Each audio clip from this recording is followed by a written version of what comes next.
rising through the haze. Global watchmen lighting up the maze. They don't flinch, they don't fold, digging deep, breaking the mold. Truth patrol on digital ground. Every whisper, every sound. Hey, eyes on the truth, no turning away.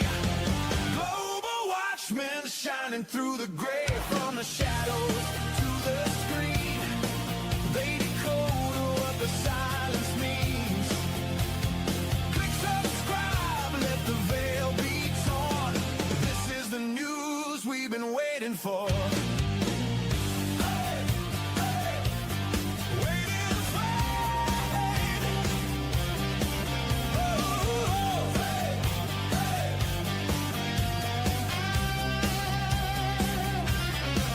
They're not bought, they're not blind, calling out the ties that bind. From the towers out to the street, they bring the fire, they bring the heat. Algorithms can't silence the flame.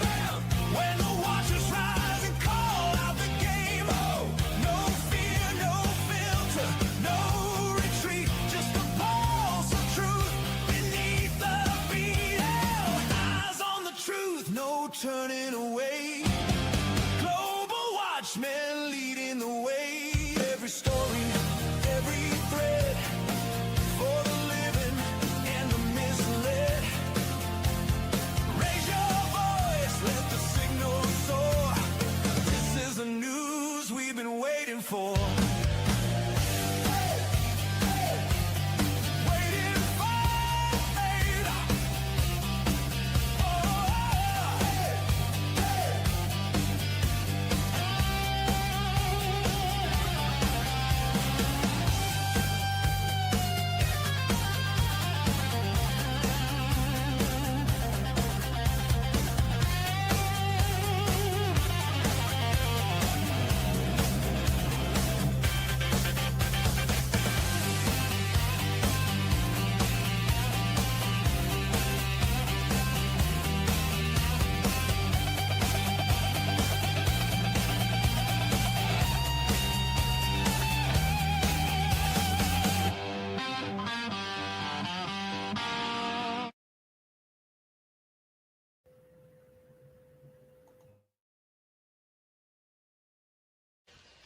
I don't have to tell you things are bad.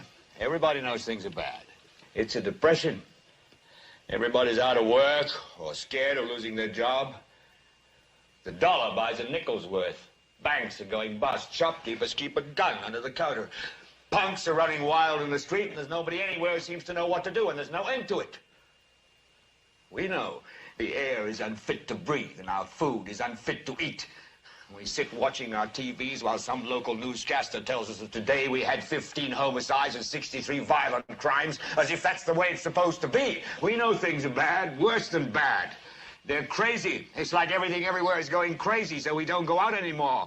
We sit in the house, and slowly the world we're living in is getting smaller, and all we say is, please, at least leave us alone in our living rooms. Let me have my toaster and my TV and my steel-belted radios, and I won't say anything. Just leave us alone. Well, I'm not going to leave you alone. I want you to get mad. I don't want you to protest. I don't want you to riot. I don't want you to write to your congressman because I wouldn't know what to tell you to write. I don't know what to do about the depression and the inflation and the Russians and the crime in the street. All I know is that first, you've got to get mad. You've got to say, I'm a human being. My life has value.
Good morning, good afternoon, good evening, everybody, and welcome to Global Watchman News. My name is Lori Swan. Hope you guys are all doing well. Well, that ended fast. I was in the middle of grabbing something. Hope you guys are all doing well. If you're in the live chat, we do ask to keep family friendly. There will be moderators in there to make sure that we stay within the terms of service put forth to us by the platform we're utilizing today. If you're new to the channel, welcome. Take the button, hit that bell so you know when we go live. All right, so I have not been on here. I do apologize for that. A lot of things have been going on. If you follow me on Facebook, you know, I was in a car accident the other morning. I'm not at all happy with what's going on pertaining to it. Happened Wednesday, early Wednesday morning, about 6:30 a.m. I was on the tollway headed toward O'Hare Airport with somebody in my car. The passenger, we call them PACs, driving for Uber. Was getting ready to get off the freeway, and apparently there was somebody behind me who I didn't see,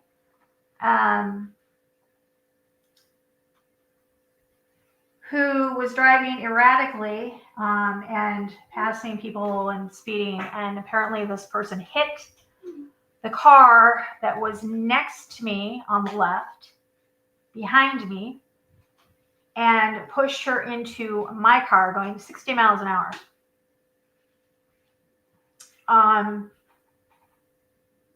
She then bounced off my car and went into a semi. She was dragged down the road about half a mile. My car is can't drive it, obviously. I'm okay. My passenger is okay. I'm sore, obviously. I'm extremely sore. Where she hit was literally solid at my door, and I felt her car literally hit my head and my shoulder. But praise God, I always, and this is something that Dave and I always do when we get in the car before we leave and do anything for the day, we always say a prayer of protection for us, and we recite Psalm 93, and this is something we do, and this has been a habit of ours since we've been together for 10 years. This is something we always do, and I do believe that I had God's protection, because if you guys weren't, I can't even really explain it. It was so bizarre. Yeah, but here's the thing is, so I was protected under, or I was covered under Uber's insurance policy, and she had insurance. Okay, so the guy that caused it, he was a hit and run. He never stopped. And so Uber is, bottom line is, I'm pissed off because in order for me to rent a car, I had to fork out money. I shouldn't have to fork out money. I didn't do anything. I was the one hit. So I'm in the process of demanding, basically, that her insurance company, which is my insurance company actually, so her policy to pay for a rental for me. I'm not forking out any money. I'm not forking out a dime. Okay. Because none of this, literally, none of it was caused by me. I was driving within the speed limit, doing what I was supposed to be doing in my lane, blah, blah, blah. Look, that's, so I'm pretty pissed off about this. And I'll be contacting a lawyer and getting this straightened out. And I will be keeping track of my lost wages, because I'm going to be going for that too as well. When you use your personal vehicle to work, it should be something that should be covered under that, So I'm pretty pissed off. Okay. So, no excuse why I haven't been on here. It's just, I'm getting ready to leave for Phoenix. Don't worry. Everything's fine. Dave and I are perfectly fine. I'm actually going out there for a funeral or a memorial service for a friend of mine that passed away at Christmas time. I will be going out. I'm flying in Friday the 14th. Friday early morning. I'll be there by 7:15, something like that. And I'm flying back out Sunday night. I got a really good package deal of the flight, hotel, in the car. So I'm looking forward to seeing everybody there and saying goodbye to Dusty, and But anyway, so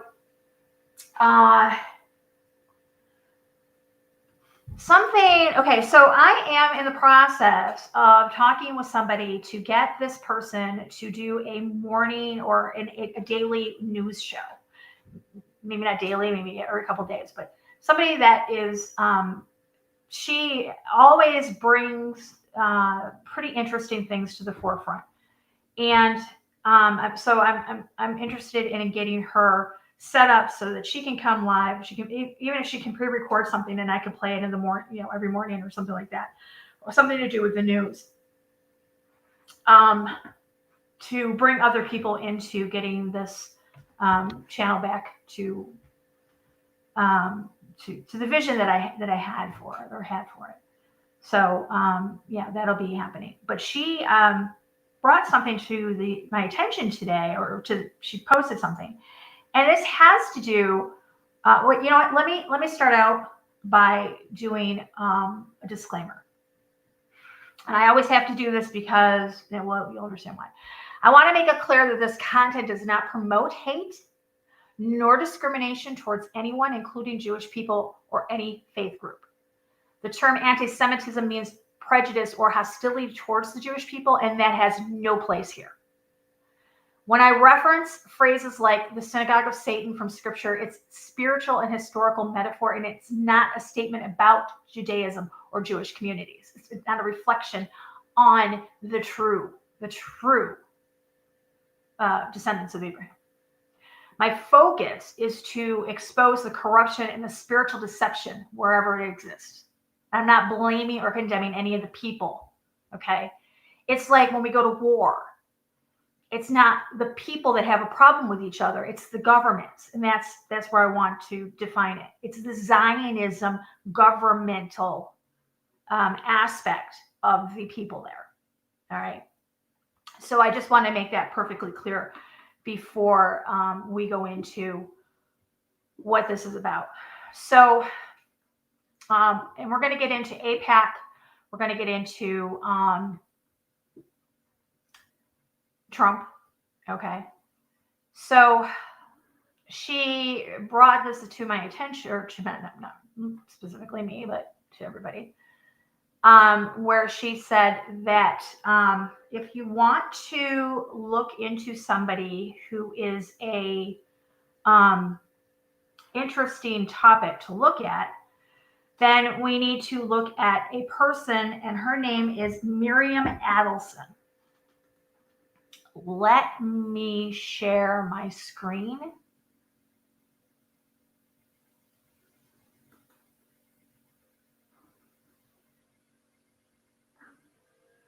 Just a second here. There we go. Yeah. All right. So let's put this up on the screen here. There we go. All right, so this woman is Miriam Adelson, and Melissa says the wealthiest Israeli according to Forbes, 48th richest person in the world. She donated $1.6 million to Trump's 2024 presidential campaign. Miriam and her deceased husband were the biggest contributors to his 2016 campaign. And this is where it gets interesting. Her one condition was for Trump to support 100% annexation of the West Bank. She's also the biggest private founder of the new construction of that's happening at the White House. Along with Palantir, Lockheed Martin, and many others, you should follow the money.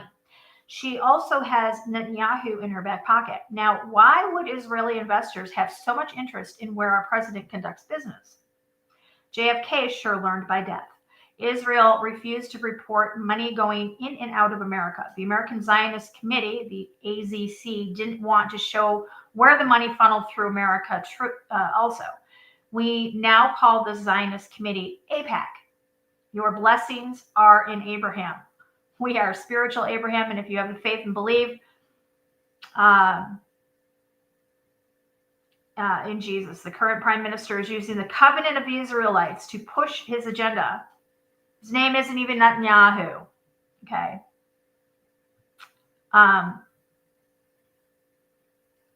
He went to college here in America, doesn't believe in Jesus, and he's using the agenda to genocide Gaza. His father was Polish. Netanyahu's the name that he took. Not even. Anyways, but okay. So this woman right here, let's get into some things about her. Miriam was born in Tel Aviv, October 45. Birth name is Miriam Farbstein. Her family fled Poland before the Holocaust. Her father became a member of the Israeli left-wing party, Mapam, and operated movie theaters in Haifa. She completed secondary school in Israel, earned a bachelor's in microbiology and genetics at Hebrew University in Jerusalem, followed by a doctorate at magna cum laude in Tel Aviv University. She then specialized in internal and emergency medicine and conducted research on drug addiction, including working with the Rockefeller University in New York. So she is definitely somebody who is connected, okay, to the Rockefellers, to the American Medical Society. She founded with her husband the Dr. Miriam and Sheldon B. Adelson Clinic for Drug Abuse Treatment and Research. First clinic was in Tel Aviv in 1993, and the second was in Las Vegas in 2000. The clinics focus on addiction treatment, heroin, cocaine, and research into biology of addiction.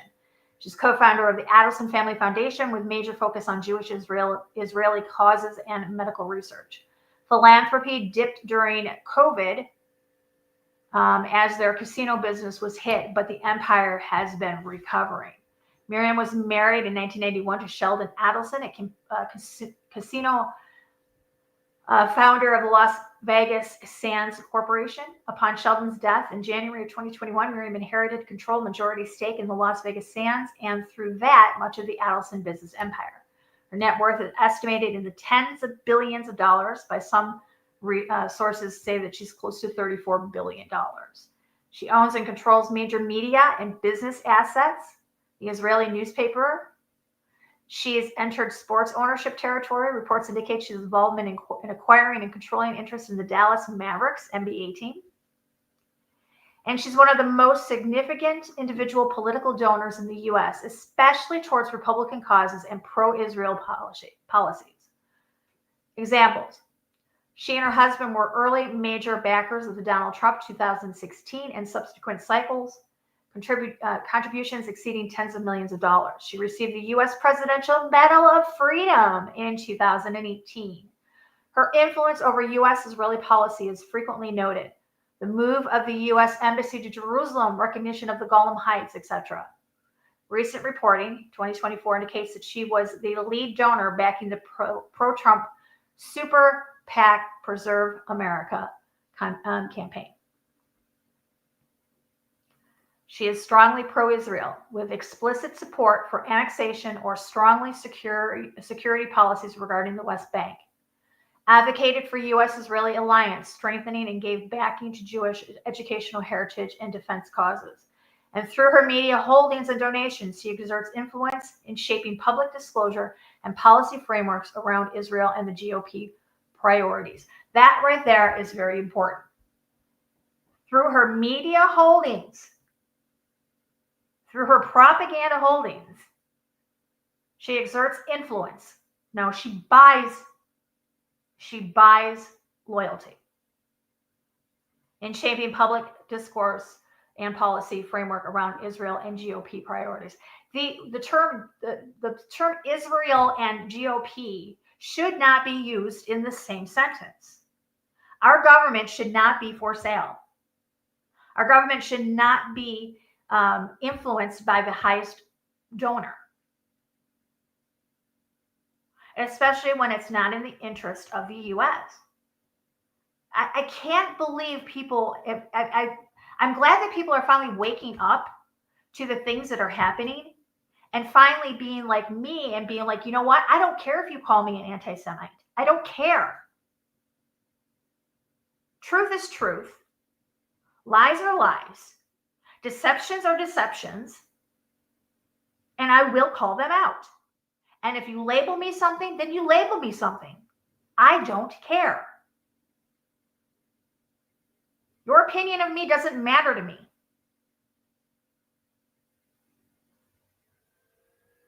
You want to continue to put your head in the sand and deny that we're talking about the synagogue of Satan here?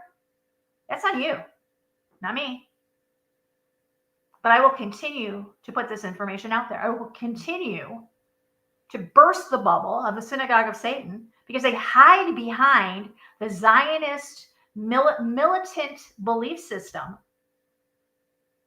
where they have pretty much hijacked Christianity.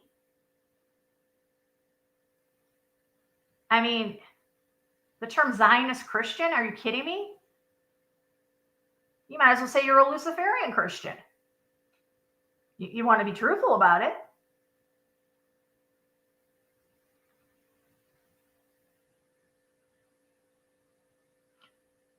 This woman, she basically bought Trump. And I've been saying for a long time, Trump is Israel's bitch. There you go. I'm not even gonna sugarcoat it anymore. Trump is Israel's bitch. He is the Trojan horse. And Robbie and I told you guys back in 2016 that he was a Trojan horse.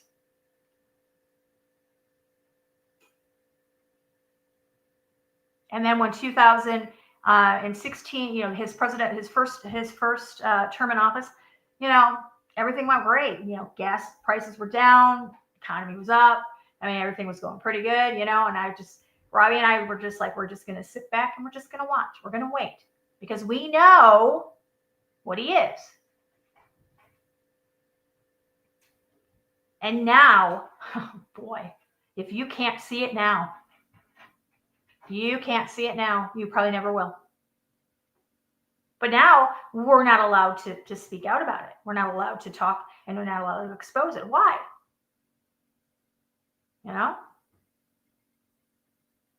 I really don't care if my channel gets shut down. I will make another one. I really don't care if my page gets taken down on Facebook. I will make another one.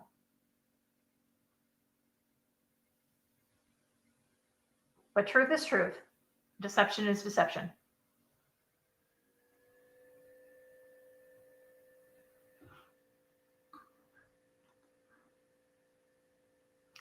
Her large-scale political donations and influence raised concerns about elite control over election financing and policymaking. Reddit threads referencing her $100 million contributions are all over the place. People are talking about this. During COVID-19 pandemic, philanthropic giving by her foundation dropped significantly, raising questions about commitment during a crisis. And media coverage and critiques suggest her influence may tie business interest, casino sports, with political objectives such as gambling expansion in the new states. She obviously, here's the thing, is she's placed herself in a position where there's a conflict of interest straight across the board.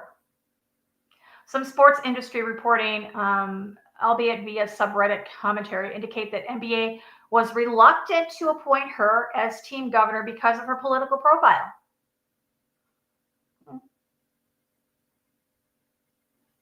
In October of 2025, she was awarded the Israeli Presidential Medal of Honor for contributions to Israel and Jewish communities globally.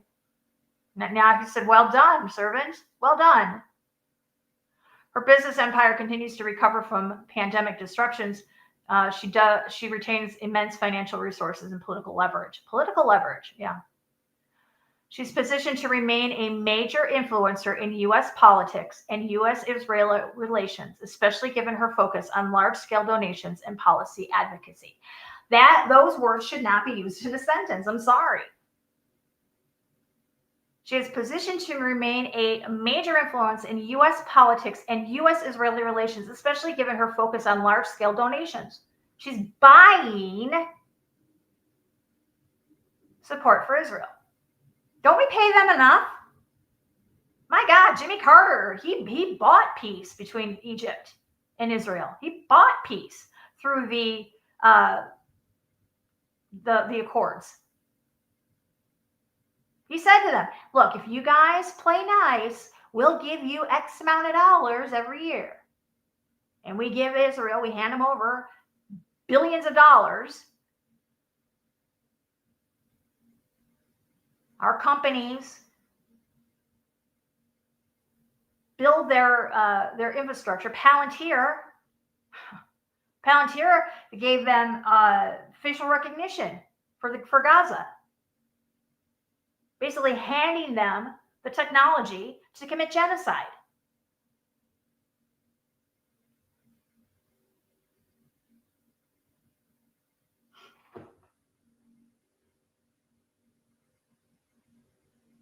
Her role exemplifies how individual ultra-wealthy actors can influence international relations, particularly U.S.-Israel, domestic policy, campaign finance, regulation of gambling, and cultural media narratives. For anyone studying power networks, political finance, or the intersection of business and ideology, she is a key figure.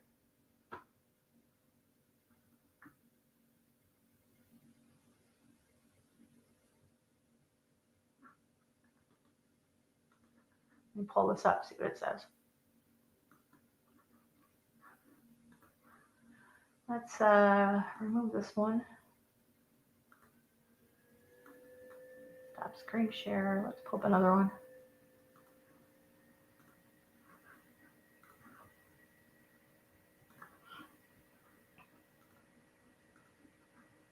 GOP mega donor Miriam Adelson to fund colossal super PAC for Trump. Republican mega donor and casino billionaire Miriam Adelson plans to help bankroll a massive super PAC for Donald Trump as he seeks to close his financial gap with President Joe Biden. Adelson is planning to play a major role in funding Preserve America, a pro-Trump super PAC founded during the former president's 2020 re-election campaign. The group is now being reconstructed for the purpose of helping Trump's 2024 bid, which they did. So this is an old article, but still, they were successful. Let's just put it this way. So reading the article, we know that they were successful. According to a person with direct knowledge of her plans, who was granted anonymity to speak freely. How much Adelson will donate was not clear, though the person familiar with her plan said that the group was expecting to spend more than it did 4 years ago when Adelson and her late husband Sheldon donated $90 million. Their funds account for 85% of what the organization raised in total.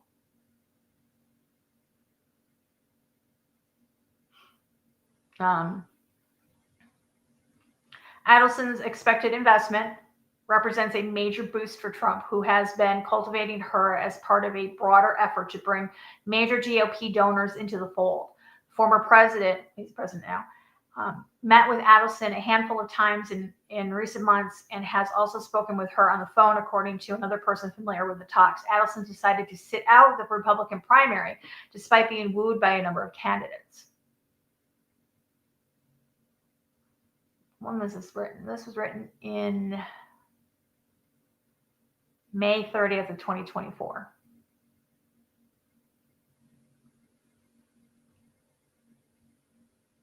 Adelson's relationship with Trump stretches back years. Miriam and Sheldon had a seat on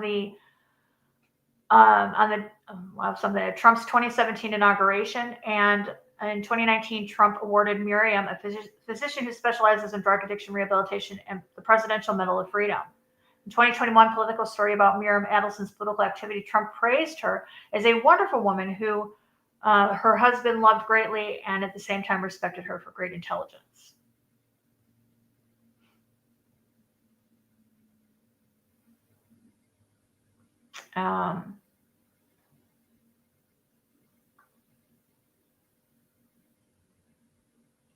So Preserve America was one of the several pro-Trump super PACs. The primary vehicle has been Mega Inc., an organization whose fundraising events Trump has appeared at, and which has been overseen by Trump ally Taylor Budovich.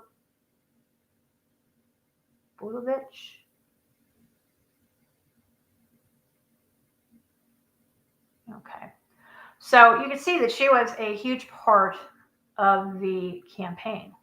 All right. Let's look at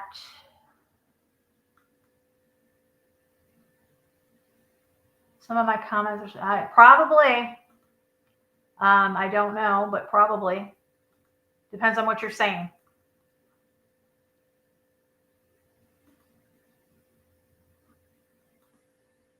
Okay. So this here is some of the donations that she's made. So in 2005 to 2006, various U.S. Republican committees, Ensign Majority Committee, Nevada GOP State Central Committee, they received $40,200 recorded in that cycle. Early small scale donations before major mega donor phase. 2012. The recipient was the U.S. Republican campaigns and conservative PACs. She donated approximately $46 million. According to Wikipedia profile, she was the top female donor of the U.S. that year.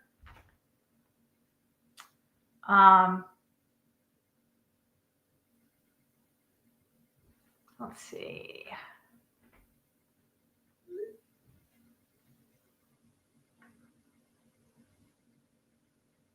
Adelson Family Foundation grants philanthropy 2021 between $80 million grant making in 2021 from $117 million in 2019.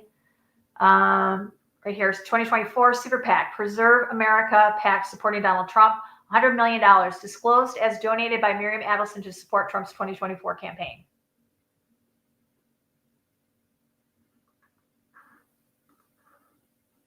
I'm going to tell you, the thing is, you got money, everybody's got a price. Let's face it. Let's not mince words here. Everybody has a price. You can say that I can't be bought. You say that I'm not, that's not me. But you know what? Everybody has a price. Yours just might be a little higher than everybody else's, but ultimately you would cave too.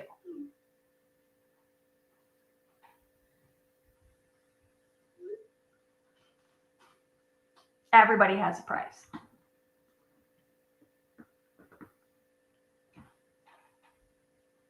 She is,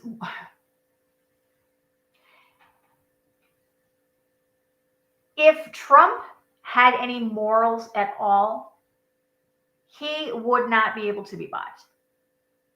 As a businessman and a political entity.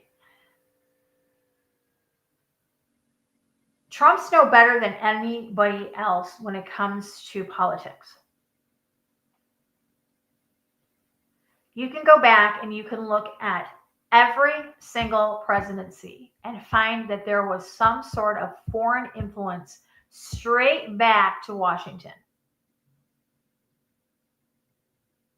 I mean, Washington used to travel back and forth to Britain for his meetings, his Freemason meetings. So did Benjamin Franklin. So did Thomas Jefferson. They all traveled between the United States and Britain.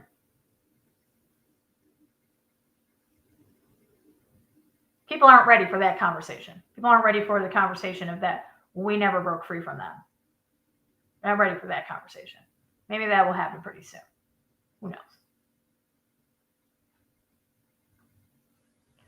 So let's talk about AIPAC, because AIPAC seems to be a major influence in U.S. politics at the moment. So AIPAC stands for the American Israeli Public Affairs Committee. It's one of the most powerful lobbying organizations in the United States. It was founded in 1951, headquartered in Washington, D.C., and it's pro-Israel lobbying group. It's registered as a 501c3, and their mission is to strengthen, protect, and promote the U.S.-Israeli relationship in ways that enhance the security of both countries. Israel doesn't give a flying F about the United States or about the people.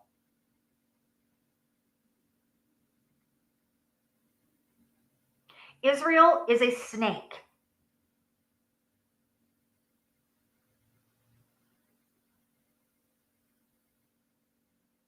They don't care a crap about us.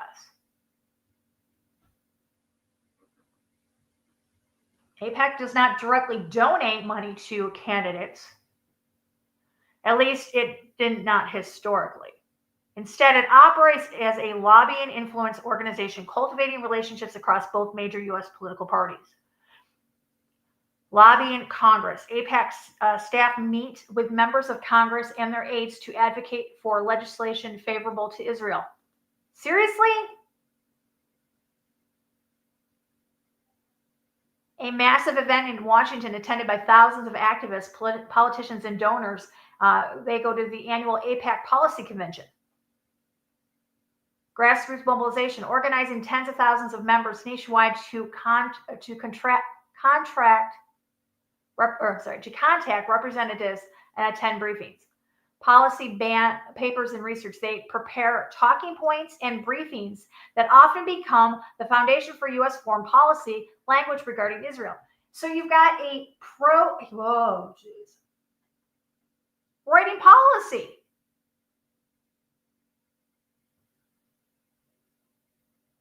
Candidate relationship building, training and introducing pro-Israel donors to political candidates.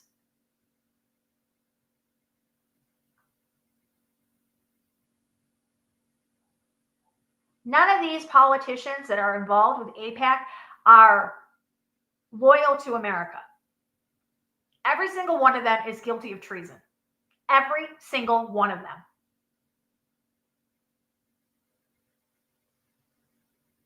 For decades, AIPAC was bipartisan, supporting both Democrats and Republicans who backed Israel.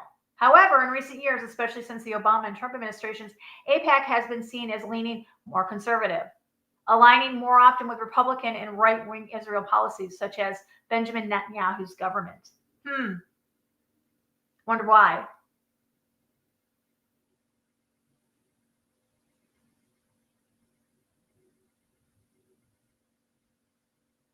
In 2021, AIPAC created two new political action committees, the AIPAC PAC, a traditional PAC, and the United Democracy Project, the UDP, which is a super PAC. These allowed it for the first time to directly fund political candidates, changing the nature of its influence. Let me ask you guys a question. If the average Joe, like us, is made to stay within the limits of what we can say and how we are supposed to put things on social media. If we live with the fear, I guess, of being labeled an anti-Semite,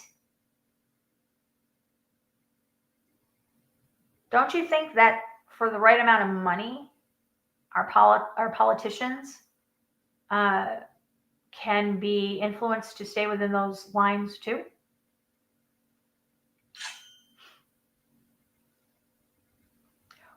Why is a foreign entity like this,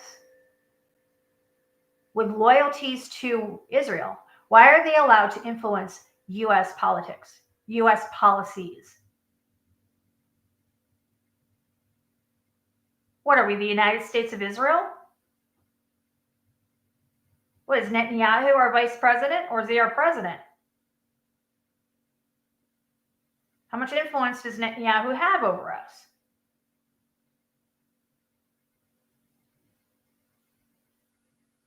When Trump went there just recently, you would think he was the president of Israel.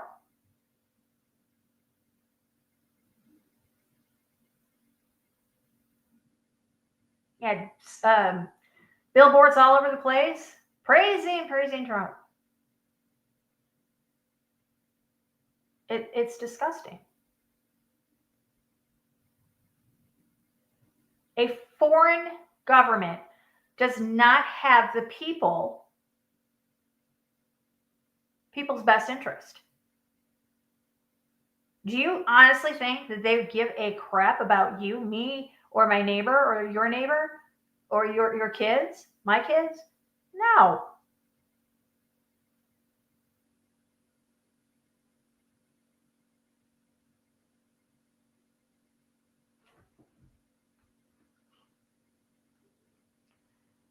AIPAC and its network of aligned donors, including figures like Miriam Adelson, Hayam Sabin, and others, spend hundreds of millions of dollars supporting candidates deemed pro-Israel. In the 2022 midterms, AIPAC Super PAC spent over $30 million, mostly to defeat progressive Democrats critical of Israel policies. By 2024, that spending grew, targeting races where candidates support Palestine rights or criticize Israel government. AIPAC endorses hundreds of members of Congress from both parties, effectively making support for Israel a bipartisan litmus test. So if you don't support Israel, you don't get money. You don't get money, you don't get reelected. You don't get reelected, you're done. Why do you think these people get reelected every year? Why do you think they're professional politicians? They get reelected every year because they are loyal to another country other than us. AIPAC has been a major architect of the U.S.-Israeli alliance, pushing for massive annual military aid, currently at $3.2 billion per year. That's your tax money. Your tax money is going to another country that's got better everything than we do, a better military, a better defense system.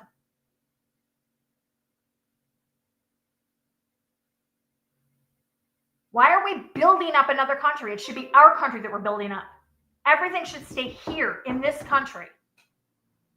Our elected politicians should put America first, not Israel.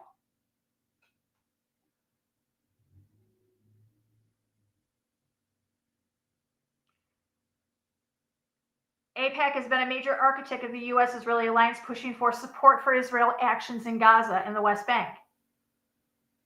God forbid if you talk against that. Charlie Kirk said that there was a plan in place that Israel was going to commit genocide. They were going to completely wipe out 8 million people. He said that before he got assassinated.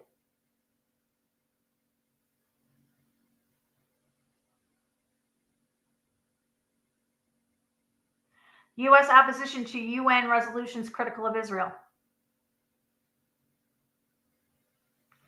Why does everybody have to cater to them?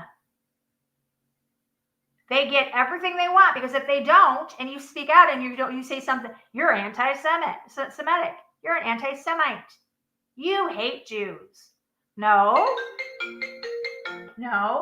we don't hate Jews. Okay, we don't like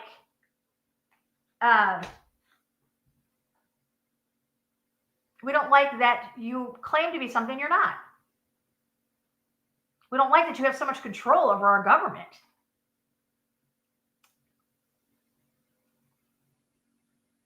This is political. Has nothing to do with race. Has nothing to do with religion. It's political.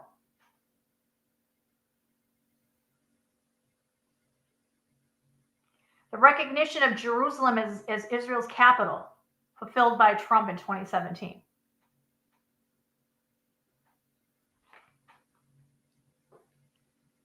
The Bible's clear on hold on a second. Bible's clear on when their time is to take place, and it's not now. And it wasn't in the 1948 either. In Luke chapter 21, verse 24, it talks about the times of the Gentiles. Luke 21:24 says, let me get it right here. King James. And they shall fall by the edge of the sword, and shall be led away captive to all nations. And Jerusalem shall be trodden down by the Gentiles until the time of the Gentiles is fulfilled.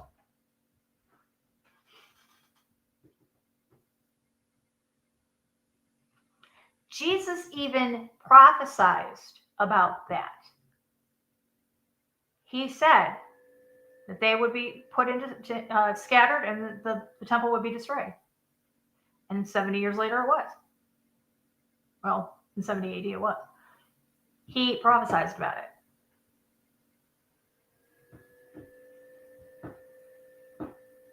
They've hijacked the Bible. They've hijacked they've completely created a theology around one verse, and that's in Genesis. Those who bless Israel will be blessed. Those who curse Israel will be cursed. Read past it. The Bible's a progressive book. The Bible's a living book. It's alive. It progressively moves forward. You can't get stuck on something because it says something in Genesis doesn't mean that, I don't know, in Deuteronomy,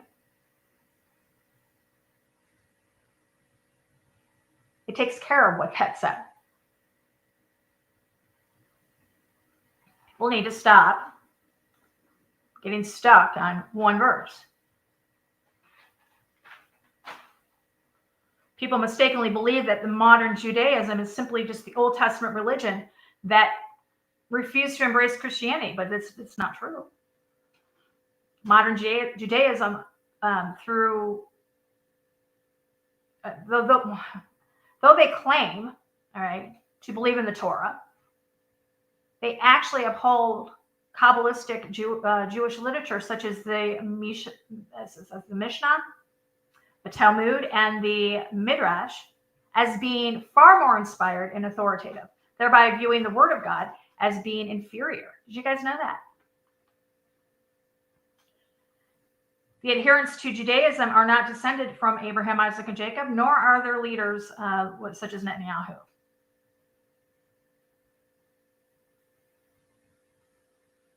Truth of the matter is that the Pharisees actually are the progenitors of the Rabbinic Judaism. Pharisees came into existence after the reconstruction of the Second Temple during the Maccabean revolt of the Seleucid Empire under Antioch. They were a group that was created in order to preserve Jewish life, culture, and religion from the Hellenization.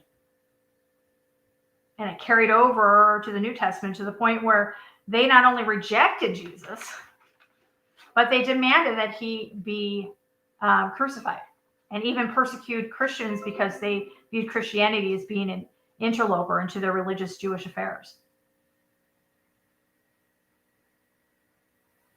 In 1 John chapter 2, verses 20 through 22, we said, "Who is a liar but he that denieth that Jesus is the Christ?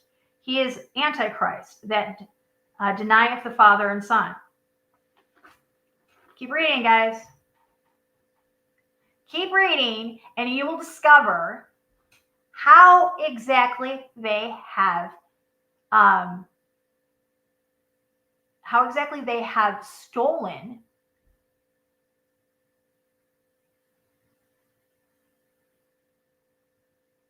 the true chosen people's their inheritance. So many people are waking up to this now. For years, I can remember saying to myself, how can God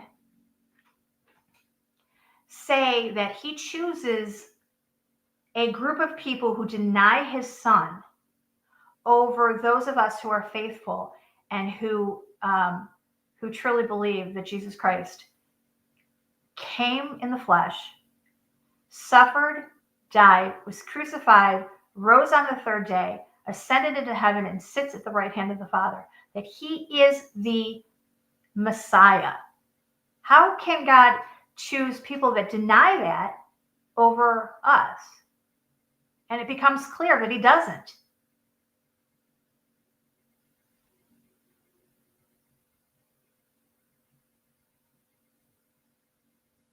A lot of people aren't ready for that conversation. I found that out. Whew. You want somebody's head to explode? You want somebody to come at you sideways? Yeah. Start talking about this topic. Label me anti-Semite. I don't care. I can't be an anti-Semite. They're not Semitic. You know who is, though? You know who's Semitic? Palestinians. Wonder why they want to get rid of them so bad. You ever think of that? Why do they want to commit genocide against these people? Don't come out. I know Hamas. I know Hamas is bad. I get that. I understand that. Hamas is bad. I'm not saying they're not.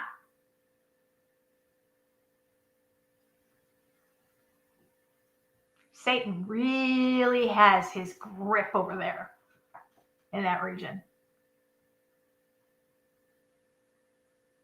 And he's got his thumb on everybody else in the world because we're not allowed to talk about it. We're not allowed to put the spotlight on what's going on, the truth. Well, can't say I care.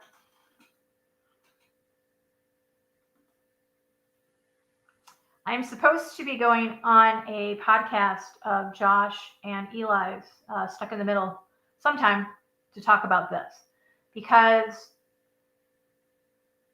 there's a lot of people out there who don't understand it. They have been gaslit their whole life into believing Israel good. Israel good. They wouldn't do anything wrong, Not sure when I'll be on with them,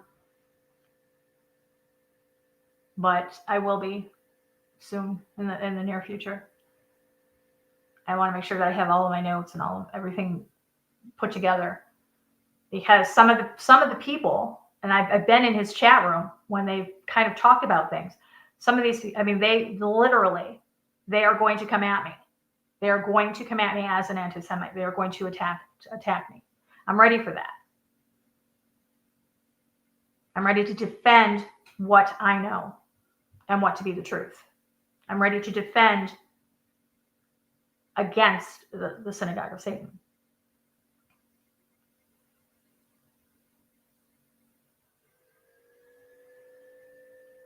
I'll let you guys know when that happens.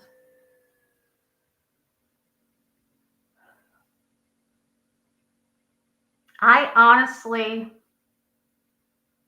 have a bad feeling about the rest of this presidency. I don't trust Trump, not in the least.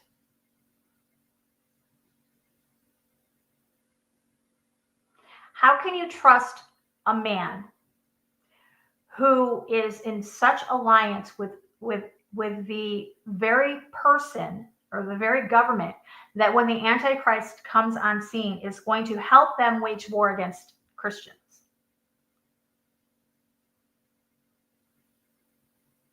One of the things Eli wants me to talk about is Noahide and why it's bad, because everybody thinks it's good. It's good.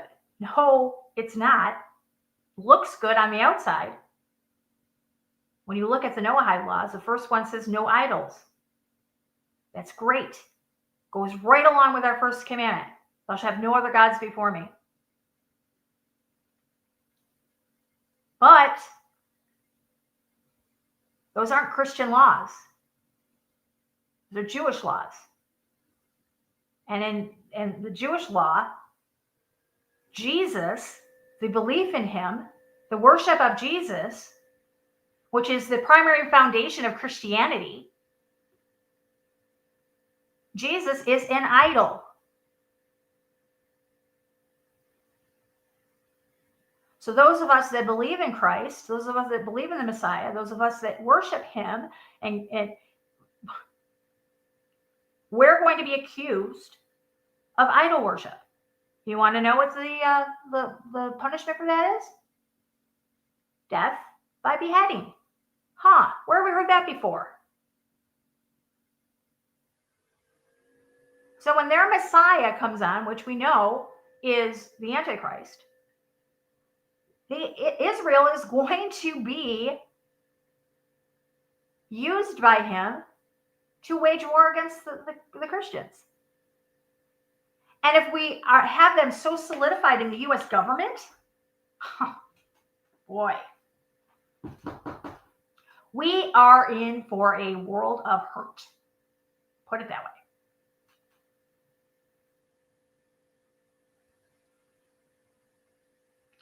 And now with this whole food stamp debacle,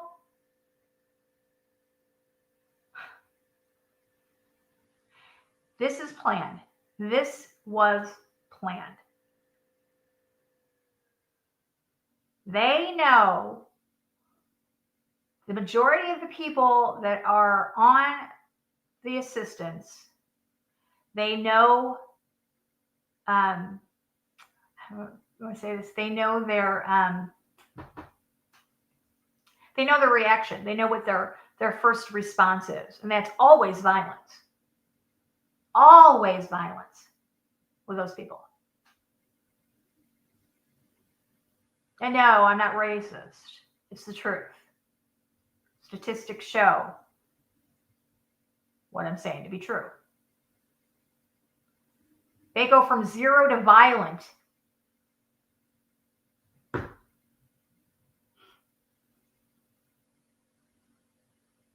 It's disgusting what they're doing. They are using a group of people, the poor, the underemployed. They're using those people to cause disruption during this holiday season. I've told you guys more than once, hunger is a great motivator. People will do whatever it takes when they're hungry and when they go to get food. They do. You don't think the government knows this? You don't think that they've been taught for decades by the Tavistock Institute of human behavior? That's all the Tavistock does is research human behavior. They know exactly what to do, how to do it to get a reaction that they want.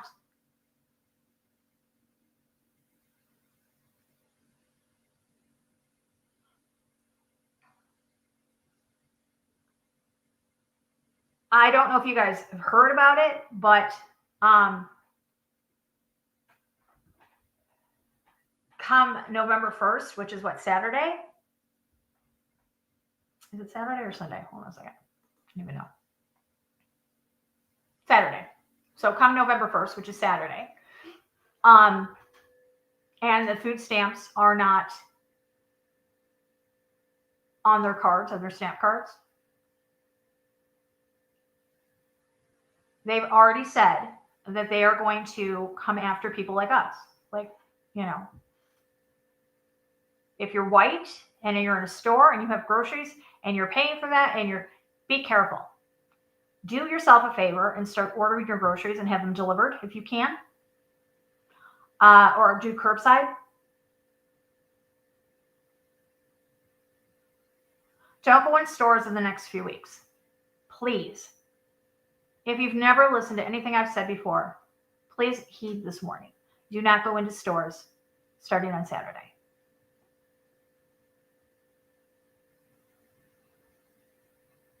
The amount of violence we're about to see. Well,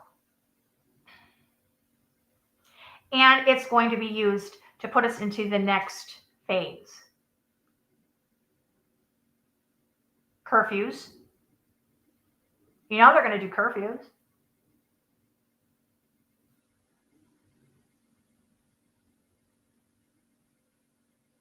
Well, I guess we probably classify it as a soft martial law, depending on how bad it gets.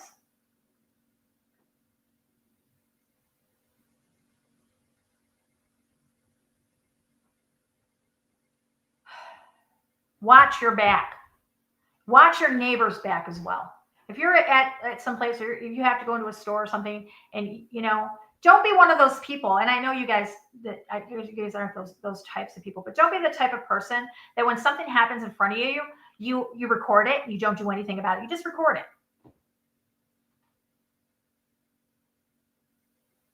I'm very seriously worried about people in the next few weeks.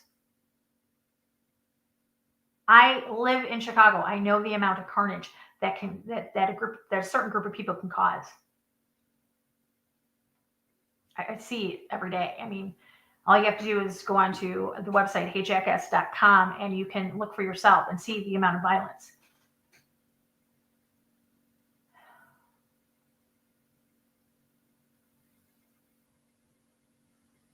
Let me do something here.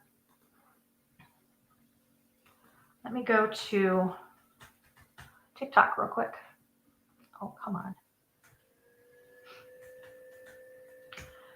Go to TikTok real quick and bring up some videos to show you guys, to give you guys examples. Let's do this. Let's do share screen. TikTok. There we go. Let's do this.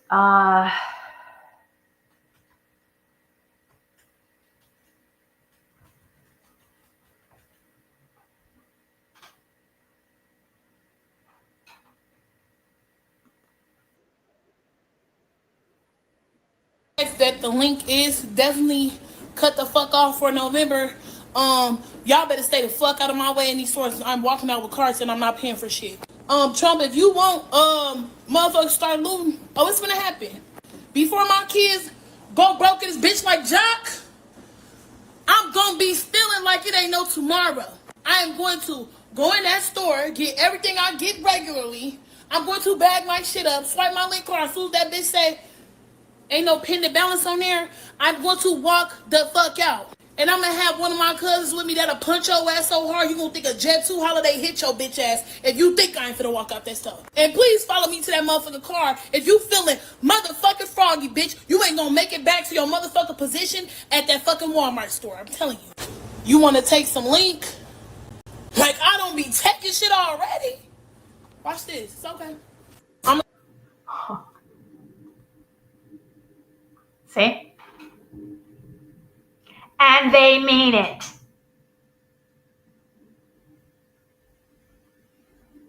And they mean it.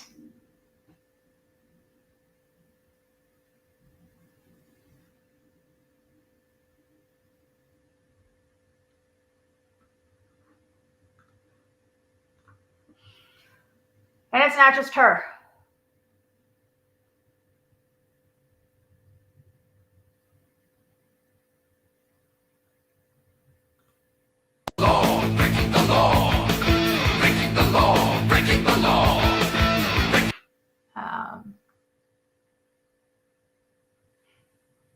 I know they've taken a lot out of a lot of them. Here's a couple. Ladies and gentlemen, I have serious news. I have intel that Trump is going to use the government shutdown to cut off SNAP to cause a civil war with the 40 million recipients who are no longer going to be able to afford food. This is why he is sending troops to all the cities with the highest amount of SNAP recipients. Actually, I have no intel. I just made all that up because it kind of made sense, didn't it? Anyways, what I would like to do is share my experience as a conspiracy theorist for almost 30 years. For 30 years, every single event that happened, there was somebody somewhere that made a conspiracy theory about it, saying that this was a flashpoint event that was going to change everything. Society was going to crumble, etc. Usually it was every fall something big was going to happen. Maybe it was martial law, an economic collapse, an asteroid, or a giant earthquake ripping apart North America. Every year it was the same. It always lined up with some feast day or a blood moon or something. And what I'm going to tell you is that 0% of them came true. They were all wrong. The only exception was Alex Jones, of all people, saying he got inside intel that there was going to be something happening on September 11th, and he was right. But other than that, I can't think of one time where somebody got it right. Actually, it wasn't Alex Jones per se. It was Cooper, Bill Cooper, that had predicted 9/11 on the Alex Jones show. Now that is absurd. The fact that people are talking about going inside people's stores and stealing if they don't get their SNAP benefits. You mean to tell me the only way you can feed your kids if the government don't feed your kids for you? That is Right? So all my cousins in Missouri, y'all entire SNAP benefits will be shut down in November. Nobody will qualify for any type of assistance November 1st. Yeah, they claim it's because of the government shutdown, but no matter how it goes, I'm going to tell you why you're going to be able to survive with this shutdown. Okay, so check it. Me, I'm a mom who is very much kept. I didn't want to go to work. Okay, I stayed at home with my kids, 4 children. My husband worked. Okay, so that's a family of 6. We have not had food stamps for over a year. And yes, we pay the rents that you pay too. We have figured out what we had to release in order to gain. Follow me, okay? So if you are new to me, if I'm just popping up on your page, hey, I'm Dominique. Welcome to the Nash House brand, okay? I had my car repoed because I couldn't afford it. I was homeless before that, so I'm not going to go back to being homeless, right? Right. I gave up the car. Car was $600 a month. The insurance was $400 a month. Plus always putting gas in that mug. Plus maintenance, you feel me? Okay? Where we live at, pay $1,800 a month. I know, asinine. And the place has been up since 1984. But you know what? We need a shelter. Check. But do we really need this car? You gonna say, yeah, because I need to get around. No, you have a bus, a train system. You have Lyft, you have Uber. In St. Louis, you have Via, which is rideshare. So you're gonna have to learn how to get along with people, okay? Then you have your feet. Your feet. God bless you with feet. Walk. Get your fat ass up and go out and walk. Then your hip won't be hurting. You won't be so fucking fat, because I used to be 400 pounds. Now that my ass got to walk everywhere, now I'm 186. But anyway, okay? She's not 186. Not to mention if you ride a bike, a scooter. What's them little things that be everywhere downtown? Is that the scooter thing? Yes. Okay, she goes on to tell people, look at there's a way that you're not going to starve. Get off your lazy ass and get out there and provide for your family like you're supposed to. The Bible clearly says that those people that don't work don't eat. Did you know that? Let me see if I'll bring it up.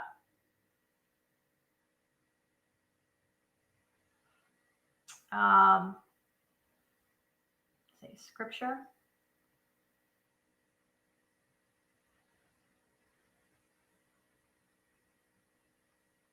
Yeah, Bible clearly says that. It's in 2 Thessalonians chapter 3, verse 10. It says, for even when we were with you, this was commanded to you, that if anyone will not work, neither shall he eat.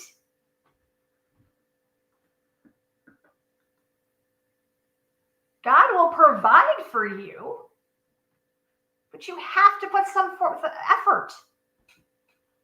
Just like salvation is free. It's a free gift that we're given to us from God. But we have to put in an effort. We have to actually physically do something to achieve that, not just sit back and go, yes, I'm saved. No. You have to accept Jesus Christ as your Lord and Savior. You have to accept the fact that he came here on earth as a flesh and blood human. You have to accept the fact that he suffered, died, was crucified, rose on the third day, and ascended into heaven, ascending at the right hand of the Father. Those are the things you have to do. You don't get it for nothing. You don't just sit back and get it. Same thing with this. Do something. Get off your ass and make sure that your babies are fed. Don't resort to violence. Don't resort to stealing. Here's the thing. If there was somebody that I knew that was hungry, I will give you something. Don't take it from me.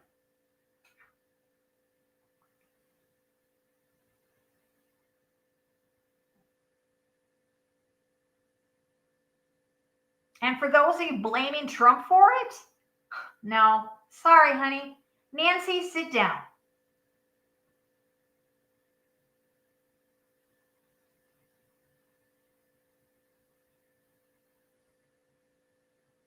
Everything is strategically planned for a reason.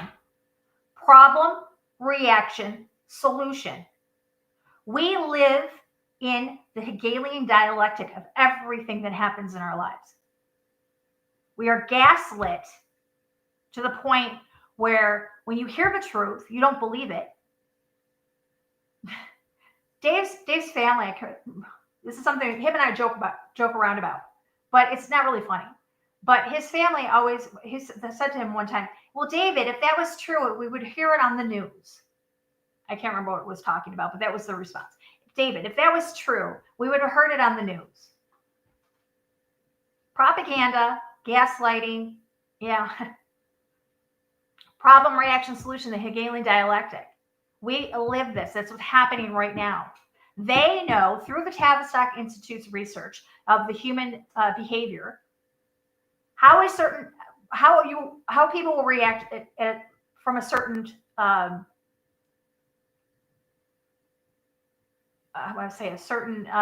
event.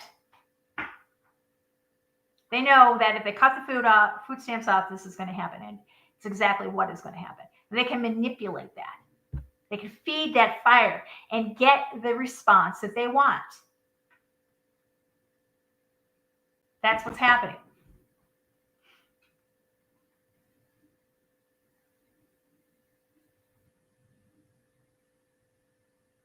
Another thing I'm seeing is people thinking that the Nasara Jasara, that's back, I guess that's back in the news. People are saying that that's a good thing. No, it's not.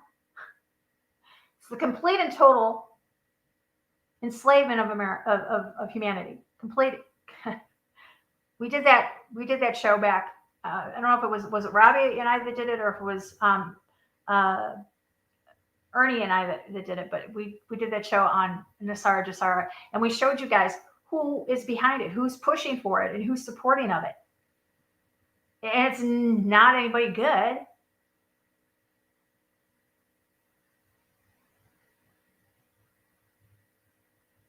So I got this just bad feeling.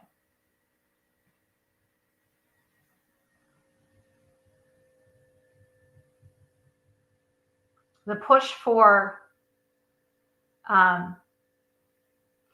digital everything, digital currency, digital ID, digital life is coming fast. Excuse me. I went down, excuse me again, to the Illinois Department of Motor Vehicles. I had to get a real ID because I'm going to be flying next month. So I had to go down there and get my real ID. And while I was sitting there reading the information about it and reading a few things, I was like, wow. Now my name is in a federal database. See, your regular driver's license through your state, your information just stays state state in the state that you're licensed in. But when you go for your real ID, it goes federal. I had to actually prove because I have more than one last name. So when I gave them my birth certificate, it was the name that I was born under. And then my driver's license now is under my married name. Okay. But yet my voter registration, my or something else I have it is in Alexander. So I had to prove how I got from my maiden name to Alexander, from Alexander to Swan. I had to prove all that. And they told me that because I said to him, I said to him, I go, I already did this when I came in here and got my license switched over from Arizona to Illinois back in 2015, 16, whenever I did it. I said, I already did this. I already proved to you, through my divorce papers, because I had to take in my divorce papers from Alexander. It was just a big fiasco. So I told him, I said, I've already done this. And she said, no, you did that on the state level. This is the federal level. So now this new ID, what is it, called Real ID? That's a federal ID. That's no longer just a state. That's a federal ID. So you're in the federal data bank now, or I'm in the federal data bank. And I was thinking to myself, wow, we just went from state to federal and I paid them to do it. This is even funnier. I paid them to do it.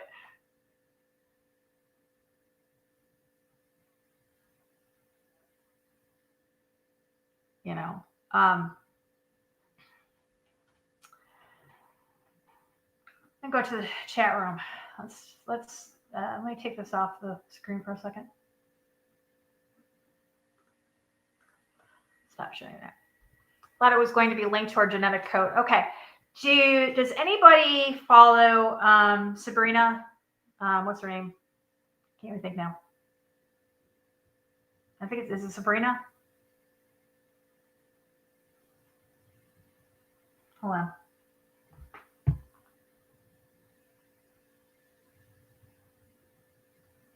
No, it's not. No, Wallace. Yeah. Okay, Sabrina Wallace. If any of you guys follow Sabrina Wallace, if you can't find her, go on.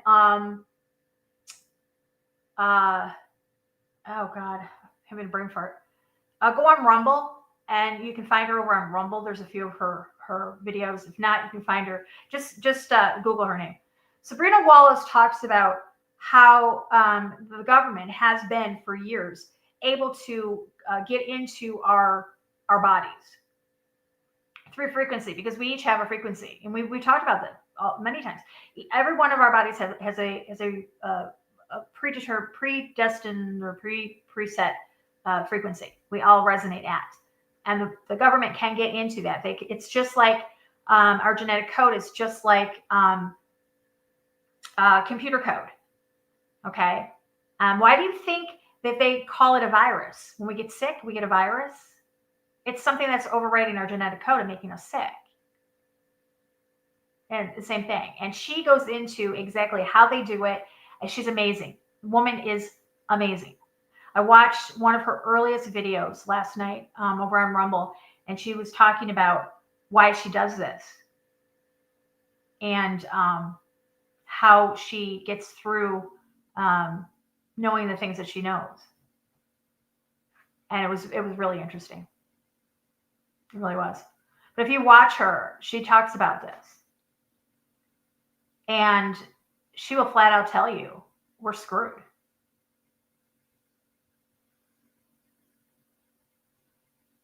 Basically, yeah, they don't need to.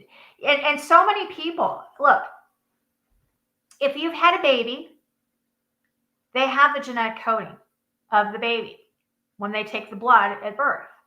If you've ever given blood, if you've ever willingly done the Ancestry.com or Ancestry or the 23andMe, they have your genetic. They have it. They have your codes. And if you're somebody that they want and they don't have your code, they can very easily get it. Very easily. So, I mean, like she says, it's something that she's very knowledgeable of it. Very knowledgeable. I absolutely love listening to her talk.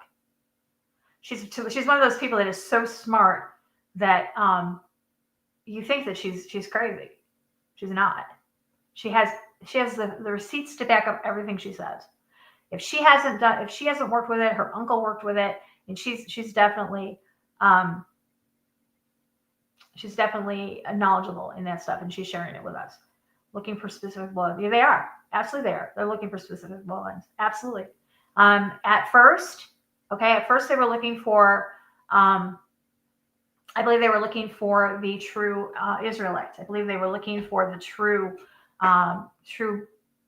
bloodline of Abraham, Isaac, and Jacob. Those were the ones that they were looking for originally. And I believe it's grown since then, to the point where they're actually looking for something or somebody. But yes. Yeah, they've had my DNA since I was 17 years old when I started, when I was sworn into the military through ASVAB. I was in the delayed enlistment program when I was 17, and they took they swabbed my mouth at that time, took my fingerprints, swabbed my mouth, I'm trying to remember I was thinking they were talking about at that time, they were talking about, my recruiter was telling me about a retinal eye scan. So that was something that they were going to put into place in the near future after that. And that was in 1984. They were talking about that, or 1983 actually was when I took my first oath with the military. And I was, like I said, I was in the delayed enlistment program. So I was headed to, once a month I had to go and get weighed in and make sure that I was still prime real estate and ready to go in at any moment, or as soon as I turned 18.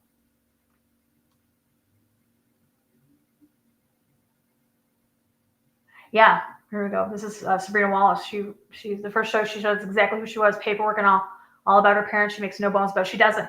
I absolutely adore that woman. She is somebody who she's got balls. She does. I love her. Yeah, she really does. So, yeah. Anyways, all right, guys, I'm going to get off here. I'm going to get off here and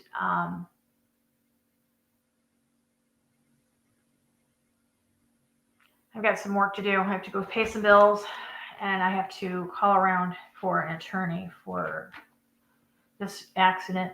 I don't know. I'm so pissed off.